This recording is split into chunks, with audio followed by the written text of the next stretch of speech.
Assalamualaikum warahmatullahi wabarakatuh. Bertemu kembali dengan saya.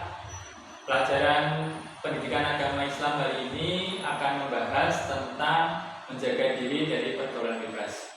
Sebelum kita mulai pelajaran, kita buka dulu dengan bacaan basmalah bersama-sama. Bismillahirrahmanirrahim. Selanjutnya, setelah kita berdoa, saya akan memaparkan tentang tujuan pembelajaran hari ini. Jadi kita nanti akan melakukan apa saja di akhir itu dari tujuan hari ini. Yang pertama, menjelaskan pengertian pergaulan bebas dan bahayanya. Yang kedua, menghubungkan pergaulan bebas dengan larangan zina dalam Islam. Dan yang ketiga, menunjukkan sikap menjaga diri dari pergaulan bebas dalam kehidupan sehari-hari. Nah, selanjutnya sedikit mereview pelajaran yang kemarin. Kira-kira ada yang tahu materi sebelumnya apa? Oh ya, benar sekali, tentang menjauhi dan menghindari zina. Selanjutnya, apa yang menjadi penyebab terjadinya zina? Ada yang bertanya, menjawab? Oke, bagus sekali, kebebasan berpacaran, ada pergaulan bebas, berumum dan lain sebagainya. Terus, cara menghindarinya atau mencegahnya, ada yang tahu? Oke, yaitu dengan menghindari pergaulan bebas, memperkuat iman dan lain sebagainya. Nah, menghindari pergaulan bebas ini adalah bagian dari materi yang akan kita sampaikan hari ini. Selanjutnya, pemantik, apakah kalian atau teman kalian ada yang pacaran atau pernah pacaran? Oh, ternyata ada ya. Oke, apakah kalian punya teman yang suka nongkrong dan merokok serta minum minuman keras? Gak ada ya, gak ada. Apakah kalian merasa bebas keluar malam, sering nongkrong khususnya malam-malam? Oh ada, apa? Oh karena ada kegiatan mengaji dan seterusnya ya. Oke, itu nggak apa-apa, yang penting jangan sampai nongkrong. Menurut kalian ini termasuk pergaulan yang sehat atau yang tidak? Kenapa kira-kira? Oke, tidak sehat. Kenapa? Karena bisa merusak lingkungan ataupun kepribadian serta kehidupan sehari-hari. Bagus. Ini ada sebuah pertanyaan terbuka. Coba bayangkan kalian sedang duduk bersama teman-teman di sebuah kafe. Jadi kalian duduk di sebuah kafe. Lalu mereka mulai mengajak bicara hal-hal yang tidak pantas atau bahkan mengajak ke tempat yang tidak baik. Apa yang akan kalian lakukan? Jadi ada kalian mau bersama teman-teman kalian, terus ada teman yang tiba-tiba nyeletuk bicara yang tidak senonoh. Nah, kira-kira kalian melakukan apa? Kalian punya dua pilihan, ikut atau diam saja atau menolak dengan cara baik. Menurut kalian mana yang menunjukkan bahwa kita mampu menjaga diri? Ya, kira-kira kalian ikut nimbrung, ayo langsung ikut nimbrung, ngobrol sekalian, terus atau kalian diam saja serta melakukan hal-hal yang baik lainnya. Nah, kalau yang melakukan diam saja terus melarang, kalian dapat jempol. Kalau yang ikut-ikutan ya kalian dapat bengongnya saja. Gitu ya. Menurut kalian antara dua gambar ini kira-kira mana yang lebih baik? Antara yang ini atau yang ini?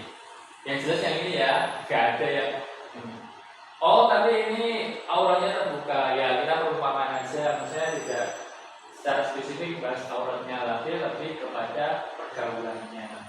Kalau ini kan pergaulannya kurang baik, jelek. Nah, sekarang tugas kelompok, kalian buat kelompok di mana kalian akan dibagi beberapa kelompok 4 sampai 5 orang. Oke ya. Terus ada beberapa kasus nyata yang kalian akan baca, kemudian kalian diskusikan pertanyaan-pertanyaan yang di situ. Terus tuntut satu orang untuk menjadi juru bicara mempresentasikan. Nah, kira-kira nanti dari masing-masing kelompok siapa, kemudian kita kasih waktu 3 menit untuk mempresentasikannya. Nah, kasusnya seperti ini. Seorang remaja bernama Riko, siswa SMA, sering dari teman-temannya untuk nongkrong di dalam kafe. Awalnya hanya ngobrol biasa. Namun lama-kelamaan mereka mulai menyentuh pembahasan yang tidak sopan. Jadi yang tidak sopan ya, kayak tadi senonoh. Memutar video tidak pantas sehingga remaja Riko untuk pergi ke tempat hiburan malam. Ini sudah di luar batas ya. Riko merasa tidak enak menolak karena takut dianggap nggak gaul atau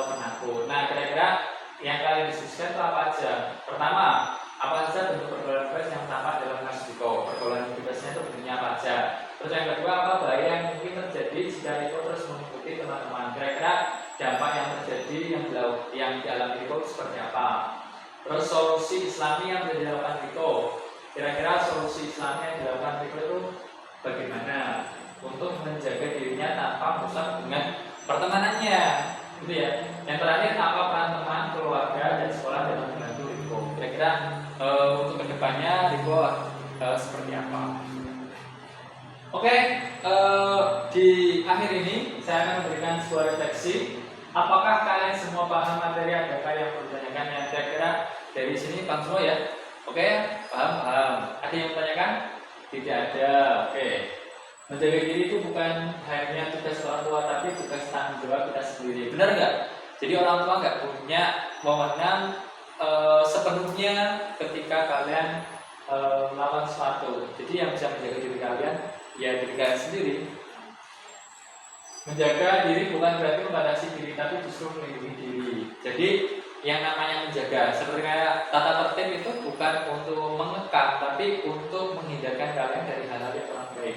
Nah, sebagaimana membatasi diri kalian tidak mau ini, tapi ini tidak mau rokok dan sebagainya, itu bukan karena kalian membatasi diri atau tidak membutuhkan itu, karena kalian ingin melindungi diri kalian dari hal-hal yang kurang baik.